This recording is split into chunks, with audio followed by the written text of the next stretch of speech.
Hi friends, welcome to my channel Madurai Flavors with Jaya. நம்ம இன்னைக்கு soya வறுவல் எப்படி பண்றதுன்னு மட்டன் டேஸ்ட்ல எப்படி பண்றதுன்னு பார்க்க போறோம்.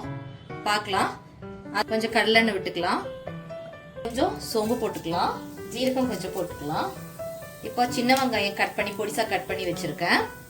ஒரு கப் அளவுக்கு இத சேர்த்துக்கலாம். இப்போ நல்லா வதங்கி வந்துருச்சு பாருங்க. இப்போ நம்ம இதுல பச்சை மிளகாய் கொஞ்சம் சேர்த்துக்கலாம். ஒரு 3-4 கட் பண்ணி வச்சிருக்கேன்.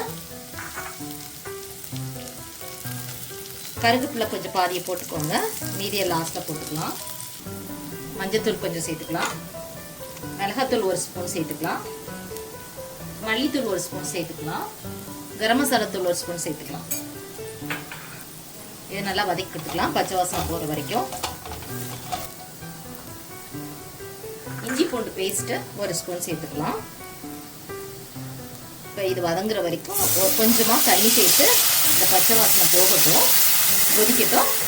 அதுக்கப்புறம் நம்ம சோயாவை சேர்த்து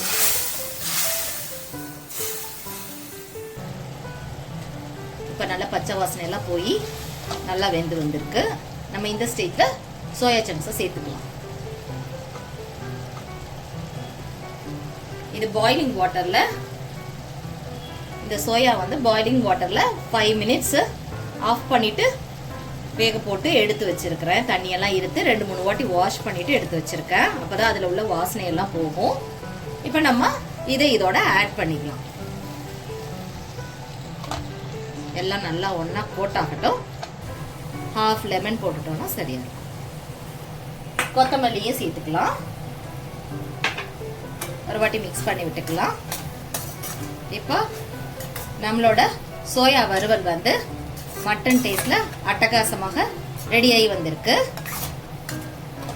நம்ம சர்வ் பண்ணிக்கலாம்.